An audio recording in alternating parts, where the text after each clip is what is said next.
नाजरीन आदाब, Ruby DG cable की खास पेशकश गोशे गयूर में मैं आपका मेज़बान इनामुर रहमान गयूर एक बार फिर से हाजिर खिदमत हूँ। जैसा कि आपको पता है, गोशे गयूर रूबी डीजी केबल के नशरियात नक्शे पर वो मुकाम है जहाँ पर हमारी मुलाकात होती है अहले फ़हम ज़का के साथ, किसी नामवर मुनफरिद हस्ती के साथ, और गुफ्तगू होती है ऐसे मसाइल पर जिसका ताल्लुक़ होता है आपके हमारे ख़यालात, एहसासात, जज्बात, मुतालियात, इन चीज़ों से कि वो किसी न किसी तरह से हमारी ज़िंदगी पर असरअंदाज होते हैं, हमारे माशरे का एक हिस्सा होते हैं। आज हमारी महफिल में, हमारी इस नशिस्त में हमारे साथ स्टूडियो में शरीक हैं एक ऐसी हस्ती जिनका बड़ा नाम है और जो यूं कहा जा सकता है कि हिंदुस्तान के नेशनल मीडिया में एक तरह की जो है मुसल्लिम किस्म की दलित आवाज़ बनकर हमें नेशनल मीडिया पर, चाहे वो अंग्रेज़ी के हों, रीजनल ज़बानों के हों या उर्दू हिंदी के हों, उन पर हमें नज़र आते हैं। मेरी मुराद है कांचा एलैया साहब से, जो न सिर्फ ये कि political science of Osmania university के हेड ऑफ द डिपार्टमेंट रहे, बल्कि अब मौलाना आज़ाद यूनिवर्सिटी के मरकज़ बराए मुतालियात समाजी अखराजियत व शमूलियती पॉलिसी के सदर हैं। मतलब ये कि वो centre for the study of exclusive studies and social inclusion policy, इसके सदर हैं और मौलाना आज़ाद यूनिवर्सिटी में एक कार नुमाया अंजाम दे रहे हैं।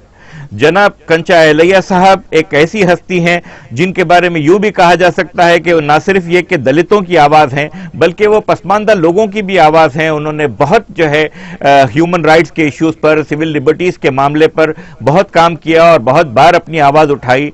चुनाचे मुझ जैसा आदमी अगर किसी तरह का कश्मीर जैसे मसले पर कोई पर्सपेक्टिव डेवलप कर सका तो वो इस वजह से कर सका कि 1991-92 में हैदराबाद से एक वफ्द कश्मीर गया था वहां की फैक्ट फाइंडिंग के लिए, और उनके वापस आने के बाद उन लोगों ने जो बातें बताई उससे मुझे अंदाजा हुआ कि वाकई कश्मीर एक मसला है और उस मसले को सही तौर पर, हमदर्दाना तौर पर रियलिस्टिक मैनर में समझने की जरूरत है। मैं आज स्टूडियो में जनाब कंचा एलैया साहब का खैर मकदम करता हूं। Sir, you are welcome. Ruby DG cable में आपका खैर मकदम है, स्वागत है। Thank you ji sir. जैसे कि मैं अपने तारुफ में कह रहा था कि आप सबकी आवाज़ बन के टीवी के ऊपर रहते हैं हमेशा, लेकिन साथ ही साथ आप मौलाना आज़ाद यूनिवर्सिटी के एक ऐसे डिपार्टमेंट को हेड कर रहे हैं। ये डिपार्टमेंट में आपके आने की वजह क्या बनी? इस डिपार्टमेंट के अगराज और मकासद क्या हैं मौलाना आज़ाद नेशनल उर्दू यूनिवर्सिटी के?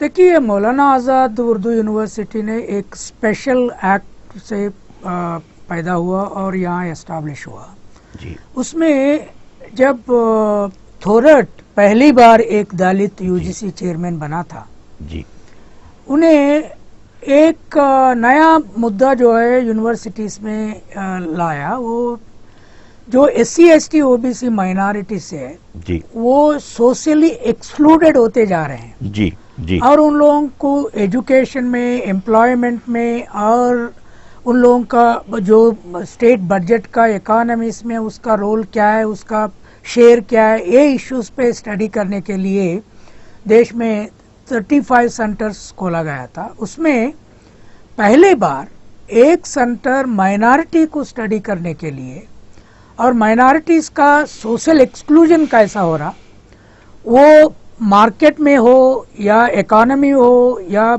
एजुकेशन हो या मेडिसिन, इंजीनियर या हेल्थ सेक्टर में हो, उन लोगों का स्टेटस क्या है। अब देखिए, आंध्र प्रदेश के जैसा स्टेट मुस्लिम पॉपुलेशन काफ़ी है और क्रिश्चियन पॉपुलेशन काफ़ी बढ़ते जा रहा, फिर भी उन लोगों का हालत कुछ भी अच्छा नहीं है और पूरा देश में यही हालत है। और उसके बाद जो है ये स्पेशल एक प्रोग्राम इसीलिए बना जा रहा है यहाँ, जब सचार कमेटी ने एक रिपोर्ट दिया मुस्लिम्स के बारे में, पहली बार मुस्लिम्स का बैकवर्डनेस पूरा देश में और अंतर्राष्ट्रों में काफी मालूम हो गया जी। ये सेंटर जो है मुस्लिम्स का स्टेटस स्टडी करते हैं और मुस्लिम्स, क्रिश्चियंस और अदर माइनॉरिटीज का स्टेटस स्टडी करते हैं और कौन कौन सी एरियाज में वो एक्सक्लूड होके रहे हैं और उसको इंक्लूड करने का क्या पॉलिसीज सरकार बनना होगा, ये स्टडीज यहाँ करते रहते हैं। इसमें जो है जो मुसलमान के बारे में जो चर्चा है देश में, जब हमें आज़ादी मिला था, आज़ादी के पहले ब्रिटिश का सरकार थे, उससे पहले जो है या मुगल सरकार थे। सो मुस्लिम के दिमाग में भी ये था, हम एक हिस्टोरिकल फेज में हम रूलर्स थे जी। और हमारे लिए कुछ special packages, special programs government से डिमांड करके बनाने का कोई ज़रूरत उन लोगों के दिमाग में नहीं था। सो ये एक तरफ है, तो दूसरा तरफ क्या है, एक फंडामेंटलिज्म स्लोली राइज होते गया जी। देखिए, स्वतंत्र आने के बाद जो बंगाल में हुआ, जो पाकिस्तान इंडिया डिवीजन में हुआ, उसके बाद धीरे धीरे पूरा मुस्लिम कम्युनिटीज़ को जो गेटोइज बना गया, उसमें एक बहुत बड़ा प्रॉब्लम हो गया। मुस्लिम्स जो है रूरल एरिया से अर्बन एरियाज को माइग्रेट हो गए जी। अर्बन चाइल्ड लेबर में 50% ज़्यादा यही मुस्लिम लोगों का चाइल्ड लेबर है जी। ऐसा एरियाज को स्टडी करके उन लोगों का इकोनॉमिक, सोशल, पॉलिटिकल डेवलपमेंट के लिए गवर्नमेंट को पॉलिसी एडवाइस देते हैं और रिपोर्ट्स लिखते हैं, और लोगों के बीच में भी उन लोगों का हक के बारे में ये सेंटर कैंपेन करेगा। Very nice, how constructive. आपने कोई रिपोर्ट सबमिट की है सर? क्या सजेशंस थे आपके अब तक? वैसे तो अभी शुरू हुआ है सेंटर। जो है हम आंध्र प्रदेश का मुस्लिम के बारे में एक स्टडी कर रहे हैं, उन लोगों का स्टेटस। काफ़ी स्टडीज चाइल्ड लेबर पे हुआ, काफ़ी स्टडीज गर्ल चाइल्ड का स्कूल एजुकेशन पे हुआ हैदराबाद, और हमारा एमफिल पीएचडी स्टूडेंट्स काफ़ी हेल्थ सेक्टर में मुस्लिम विमेन का क्या हालत है और मर्द का क्या हालत है, लेबर का क्या हालत है, चिल्ड्रन का क्या हालत है, स्टडीज़ है जी। और उसके अलावा जो है लास्ट ईयर ने हम जो मुद्दे आंध्र प्रदेश का गवर्नमेंट के सामने रखा था जी, जो special component plan for minorities के लिए जी, ये काफ़ी बड़ा असर गिरा जी। उससे पहले देश में शेड्यूल कास्ट, शेड्यूल ट्राइब को स्पेशल कंपोनेंट्स प्लान्स थे जी, और वो सेंटर से जो डायरेक्शन आता था, वो जो जितना schedule caste, schedule tribe population है उतना बजट में पैसे अलॉट करना और खर्च करने के लिए, मगर वो जो है डाइवर्ट करके अपना एजेंडास पे खर्च कर रहे थे। उसके ऊपर एजिटेशंस काफ़ी हुए। बाद में बैकवर्ड क्लासेस का स्पेशल कंपोनेंट का प्लान हम ही खुद लिए थे, मैं खुद वो रिपोर्ट लिखा था और राउंड टेबल्स हुआ। बाद में गवर्नमेंट ने उसको भी रिकॉग्नाइज किया, मगर मुस्लिम्स और क्रिश्चियंस आंध्र प्रदेश में थोड़ा सिख्स है, थोड़ा पारसीस है, ये लोगों के बारे में स्पेशल कंपोनेंट के प्लान के बारे में कोई सोचा नहीं था। सो हम खुद सेंटर के तरफ से एक राउंड टेबल किया, एक बजट प्रपोजल तैयार किया, कौन सी एरिया में कितना मुस्लिम पॉपुलेशन है, कौन सी कॉन्स्टिट्यूएंसीज मुस्लिम मेजॉरिटी कॉन्स्टिट्यूएंसीज है, कौन सी कॉन्स्टिट्यूएंसीज मुस्लिम मीडियम रेंज कॉन्स्टिट्यूएंसीज है, ये पूरा स्टडी करके एक राउंड टेबल करे थे। उसमें जो है मुस्लिम्स के लिए हम 3000 करोड़ बजट पूछे थे जी जी। उससे पहले 2010 एंड 11 बजट में जी माइनॉरिटीज के लिए 240 करोड़ अलॉट किए थे गवर्नमेंट जी। और हम ये राउंड टेबल रख के, प्रेस कॉन्फ्रेंसेस रख के, जो सीएम के पास जाके, अपोजिशन लीडर के पास जाके काफ़ी कैंपेन करने के बाद लास्ट ईयर 2011 एंड 12 बजट में 489 करोड़ जी पैसा अलॉट किए थे और उसका एक्सपेंडिचर का रफ एस्टिमेशन हुआ। हम भी उसको सहायता कर रहे हैं और दिस साल थोड़ा सुधर गया। मगर हम जो बजट प्रपोजल दिए थे जी, वो बजट प्रपोजल अपोजिशन लीडर जो है चंद्रबाबू नायडू ने जी उन्हें टेकअप किया। उन्हें मुस्लिम्स के लिए या कुछ 17 सीट्स प्रॉमिस किया, और अगर उन्हें नेक्स्ट इलेक्शन में और 2500 करोर्स जी अगर उन्हें चीफ मिनिस्टर बने तो मुस्लिम को अलर्ट करने के लिए वो प्रॉमिस किए। अब उसका पादयात्रा में उन्हें बोलते जा रहा जी। और हम उसके अलावा जो है क्रिश्चियंस का क्या हालत है अभी स्टडी कर रहे हैं जी। क्रिश्चियन का पॉपुलेशन आंध्र प्रदेश में रफली बिटवीन 7 to 9 पॉपुलेशन परसेंट होता है, क्योंकि अब क्रिश्चियन पॉपुलेशन बढ़ते जा रहा। जी सो उन लोगों के लिए भी एक प्रपोजल कर रहे हैं। ये दोनों मिला के यही साल और एक राउंड टेबल करेंगे जी। उसका एस्टिमेट जो है गवर्नमेंट को और अपोजिशन लीडर्स को, ऑल पार्टीज को और जनरल सिविल सोसाइटी को भी देंगे। इसके साथ ही साथ जी हम जो है इलेक्टोरल फील्ड के ऊपर सोशल जस्टिस का काम कर रहे हैं। जी। How nice. जी हाँ, सो अब तक जो मुस्लिम्स का रिप्रेजेंटेशन है बहुत कम है। जी केवल मजलिस का 6-7 MLAs है और उसके बाहर का पॉलिटिकल पार्टीज में बहुत कम है, और क्रिश्चियंस का भी बहुत कम है। इन लोगों के रिप्रेजेंटेशन के बारे में, पॉपुलेशन वाइज रिप्रेजेंटेशन के बारे में ये साल फिर रिपोर्ट्स रिलीज करेंगे। जी See, these are very important because governments, जो स्टेट गवर्नमेंट से जो सेंट्रल गवर्नमेंट है, बजट्स को जी एक जगह रख के जी जब खर्च करना शुरू करते हैं, वो जी आंध्र प्रदेश के जैसा स्टेट में जी कम्मास और रेड्डीज और ब्राह्मण्स थोड़ा जी ये लोग ज्यादा से ज्यादा यूज करते रहते हैं, जी क्योंकि कॉन्ट्रैक्टर्स वही है, रेड्डीज जी, एंड जी, कम्मास एंड वेलमास जी, तेलंगाना में। जी अब टीआरएस के जैसा पार्टी आने के बाद जी तेलंगाना आता या नहीं आता वो कुछ पता नहीं है, मगर वेलमास तो काफी रिच बन गए। जी सो अपना पार्टी पैसा बनाए और कम्युनिटीज का पैसा बढ़ गए, उन लोगों का शेयर कॉन्ट्रैक्ट में बन गया। सो ये इश्यूज अपना अपना कास्ट सिस्टम का जो बढ़ाने के लिए वो लोग ट्राई कर रहे हैं। जी हम इसीलिए एक पॉलिसी प्रिपेयर कर रहे हैं जी जो बजट में कम्युनिटीज का डिस्ट्रीब्यूशन होता है, जी वो बजट में स्टेट फाइनेंसेस में करप्शन कम होता है। जी जी जी क्योंकि करप्शन इसीलिए ज्यादा होता है, वहाँ पैसा बांट लेने का स्कोप ज्यादा है। जी जी see take Andhra Pradesh, you take Andhra Pradesh budget जी 1,30,000 करोड़ होने वाला है दिस साल, 35,000 वैसा। जी और एससीज का, SC STs का उन लोगों को, माइनॉरिटीज का उन लोगों को, ओबीसीज का उन लोगों को बांट के उन लोगों का डेवलपमेंट का प्लान्स बना के अगर एक्सपेंडिचर करे तो करप्शन का स्कोप कम होता है। जी और उसमें जो कॉन्ट्रैक्ट होना है जी वो स्कूल्स होने दे, नहीं तो कुछ हेल्थ सेक्टर में काम करना है, दूसरा एरिया में एजुकेशन में काम कर रहा है, नहीं तो रोड कंस्ट्रक्शन में काम करना है, उन लोगों का जो मेजॉरिटी एरियाज में अगर कर रहे हैं तो वहीं से आप कॉन्ट्रैक्टर्स को लो।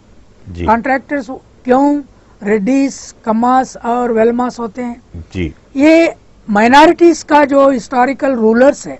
जी यहाँ देखिए पहले बार बेस्ट कॉन्ट्रैक्टिंग करके जो काम बता के दिखाया ये स्टेट में, निजाम स्टेट में, वो थे बाबू खान फैमिली था। अच्छा जी, वो बाबू खान फैमिली और बात है, आप ये कह रहे हैं कि बाबू खान फैमिली ने पहली बार कुछ करके दिखाया यहाँ पर माइनॉरिटीज के लिए, मुस्लिम माइनॉरिटीज कॉन्ट्रैक्टिंग में। उस्मानिया यूनिवर्सिटी वही लोग बिल्ड किए, उस्मानिया हॉस्पिटल वही लोग बिल्ड किए, हाई कोर्ट वही लोग बिल्ड किए, और निजाम सागर का वही लोग काम किए। अब मुस्लिम्स में कितना लोग कॉन्ट्रैक्टर्स हैं? जी बहुत कम है। जी सो कॉन्ट्रैक्टिंग का टैलेंट उन लोगों के पास है, मगर उन लोगों के पास पैरवी का कैपेसिटी नहीं है। पैसा सिर्फ कॉन्ट्रैक्टर को पैसा इमीडिएटली देने का जरूरत नहीं है, बैंक लोन देते हैं, मगर किसके पास लाइसेंस है उसके पास ये पैसा इकट्ठा होते हैं।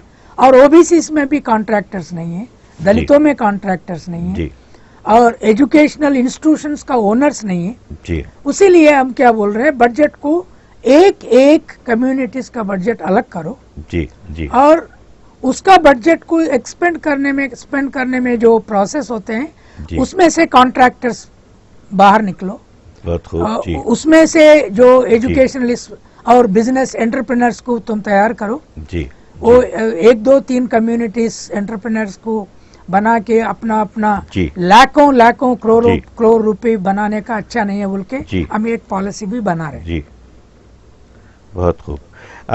कुछ बातों में आपने कुछ ऐसे सवाल के जवाब दे दिए जो मैंने अभी पूछे नहीं थे। आपने अपनी रीसेंट राइटिंग्स के जरिए, आपने जो लेख लिखे थे उसके जरिए मुझे अंदाजा हुआ था कि आप अलग से कॉन्ट्रैक्टिंग में भी जो है रिजर्वेशंस की मांग कर रहे हैं एक तरह से, और एक तरह से गौर करके देखा जाए तो वाकई बड़ी वैलिड मांग है। जब एजुकेशनल रिजर्वेशन हो सकता है, प्रमोशनल रिजर्वेशन हो सकता है और वैलिड तौर पर वो किया जा सकता है, तो कॉन्ट्रैक्ट्स में भी होना चाहिए, क्योंकि ये तरीके होते हैं इसी तरह सोशल अपलिफ्ट करने के। तो मैं उसके ताल्लुक से और थोड़ा तफसील से आपसे सुनना चाहूंगा, लेकिन उससे पहले मैं ये सवाल आपसे पूछना चाहूंगा कि आप इतने कंट्रोवर्शियल क्यों हैं? आपको क्यों कंट्रोवर्शियल बना देते हैं? आप एक आज़ाद मुल्क के आज़ाद शहरी हैं, आपने अपनी पसंद से कुछ बात कही, अपनी सोच समझ के एक बात कही, आपने किताब लिखी why I am not a Hindu, उसके बाद आपने और भी बहुत सी किताबें लिखी, तो उन किताबों के बारे में बताइए। नहीं, मैं जब राइटिंग शुरू किया 1990 से, उससे पहले भी मैं लिखता था, मोस्टली जो है सिविल राइट्स का इश्यूज लिखते थे।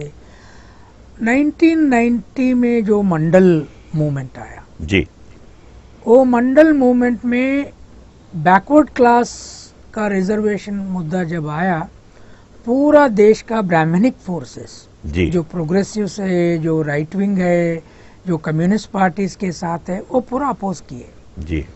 सो वो अपोजिशन को मैं अपोज कर रहा था जी। सो मैं एक ओबीसी, दलित ओबीसी इंटेलेक्चुअल टीम को बना के, जी, जो मेरा दोस्त लोग भी थे वो लोग मुझे अपोज कर रहे थे जी। ना, उसमें हम जीत गए।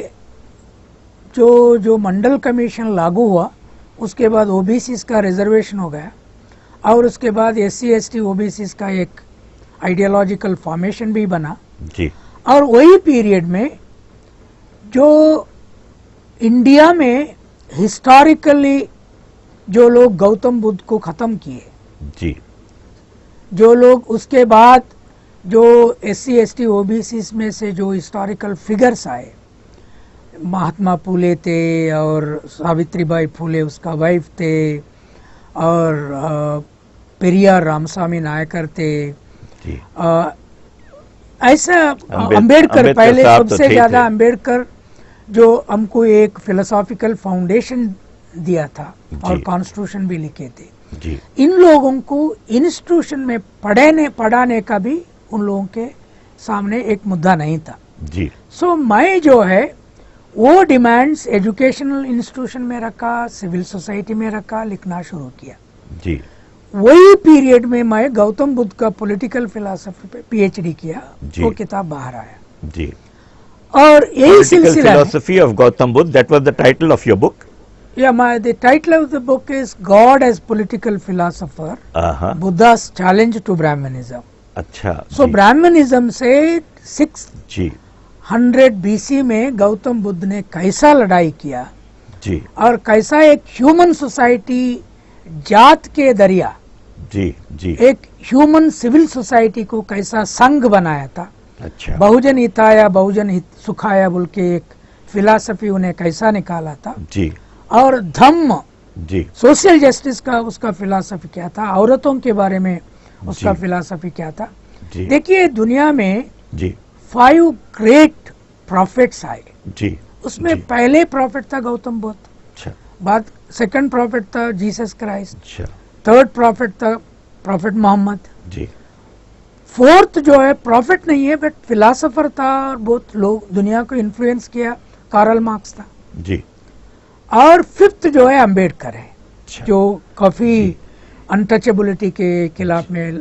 इन लोगों के बारे में मैं कैंपेन करना शुरू किया। जी, सो ये लोग मुझे ऐसा डब करना शुरू किए, जी, मैं क्रिश्चियंस का दोस्त हूँ, मैं मुस्लिम का दोस्त हूँ, मैं टेररिस्ट का दोस्त हूँ, ये लोग इतना दूर गए मेरे ऊपर कैंपेन करते हुए मैं मैं बिन लादेन का दोस्त भी बन गया और बुश का दोस्त भी बन गया।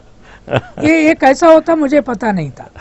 मैं बुश का दोस्त भी था कहते और बिन लादेन का भी था कहते। अच्छा, ये भी तो बोला एक गया। कैंपेन शुरू किए, मगर क्या हुआ बीच में 1992 में जब बाबरी मस्जिद को डिस्ट्रॉय करके आरएसएस बीजेपी ने ये पूरा एक रथ यात्रा निकाले थे अद्वानी का जी उसके बाद जो कम्युनल राइट्स आया और मेजॉरिटी हिंदूज जी माइनॉरिटी मुस्लिम्स के खिलाफ में जो लड़ाई करना बोल के एक नारा निकाले थे, जी वो पीरियड में मैं जी क्या backward classes, schedule caste, schedule tribes Hindus है क्या जी बोल के मैं काफी एक रिसर्च प्रोजेक्ट लेके why I am not a Hindu किताब लिखा। जी ये किताब दुनिया का पहली बार इंडियन सिस्टम को वर्ल्ड यूनिवर्सिटीज में, सिविल सोसाइटीज में, ऑल ऑर्गेनाइजेशंस में मुस्लिम स्कॉलर्स आउटसाइड जो इंडियन कास्ट सिस्टम के बारे में पढ़ा, यही किताब से पढ़ा। उससे पहले उन लोगों को मालूम नहीं था। जी जी जो ब्राह्मण का बच्चा कैसा रहते हैं, हम कैसा रहते हैं, उन लोगों का पूजा क्या रहते हैं, हमारा क्या रहते हैं, उन लोगों का डेथ क्या रहते हैं, हमारा क्या रहते हैं, जब मालूम पड़ा। उसके बाद जब गाय को लेके आरएसएस विश्व हिंदू परिषद एक कम्युनल राइटिंग शुरू किए, जी वो गाय कामधेनु बना के उसको और गाय एक भगवान बना के, गॉडेस बना के उसका ये यूरिन पीना, उसका ये खाना, वो पूरा, और जो गाय को मारते हैं उसको, एक गाय को मारे तो 5 लोगों को हम मार देंगे, ये नारा आए। जी जी उसको काउंटर करने के लिए मैं बफेलो नेशनलिज्म किताब लिखा।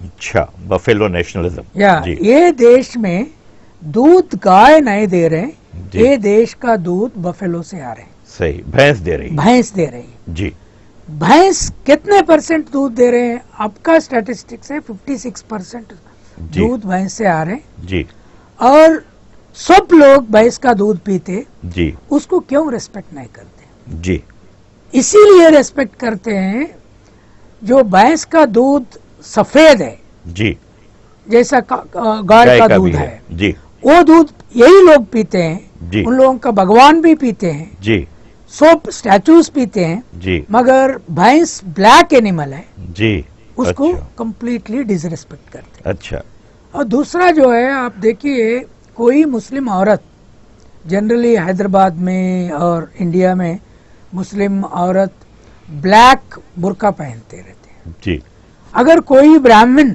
बनिया शादी के लिए जा रहे जी। हैं, उसके सामने एक मुस्लिम वुमन बुर्का पहन के आए तो वो वापस जाएंगे। रियली? हाँ इतना सुपरस्टिशियस है? हाँ। जी और भैंस आए तो वापस जाएंगे।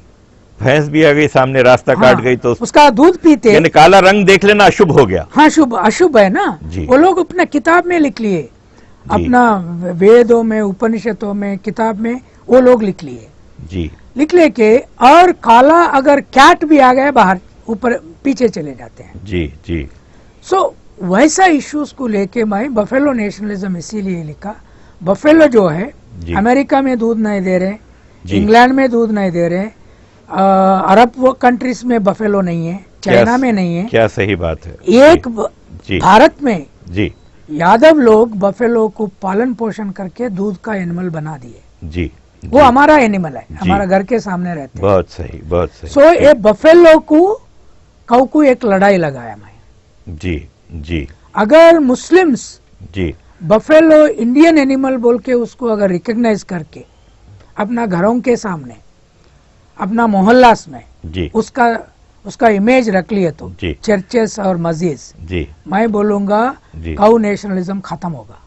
अच्छा जी क्योंकि काउ, व्हाइट काउ जो है जी। आर्यंस के साथ जी वो इधर लेके आके अपना फूड एनिमल था, वो जी उन जी। लोगों का खाना का एनिमल था वो। अच्छा जी वो जी व्हाइट काउ इंडिया का कभी नहीं था। अच्छा जी जी सो वो खाना खाए पहले, जी उसका बीफ खाए, जी बाद में उसको माता बनाए, जी बाद में उसको देवता बनाए, जी और उसको अब मुस्लिम्स के खिलाफ में राइटिंग करने का एक जी। सिंबल भी बना दिए। जी अब जी मुस्लिम्स और क्रिश्चियंस क्या करना?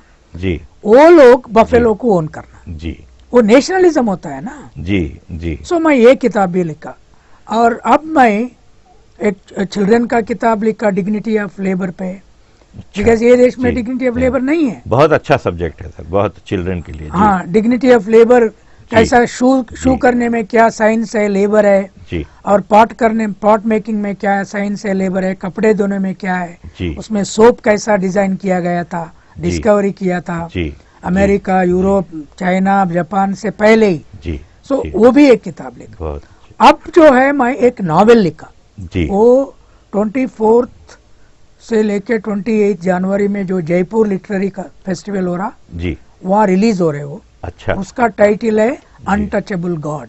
जी, जी, जी। नाजरीन, कंचा एलैया साहब से बड़ी दिलचस्प गुफ्तगू हो रही है, इंतहाई मालूमाती गुफ्तगू हो रही है, हम उनके ख्यालात से सरफराज हो रहे हैं। एक वक्त आ गया है छोटे से वक्फे का। रूबी डीजी केबल की खास पेशकश गोशे गयूर में, आप कहीं जाइएगा नहीं, हम एक छोटा सा वक्फा लेकर अभी हाजिर होते हैं, इस इत्मीनान के साथ, इस यकीन के साथ कि आप कहीं जाएंगे नहीं, हमारा इंतजार करेंगे। अभी आते हैं।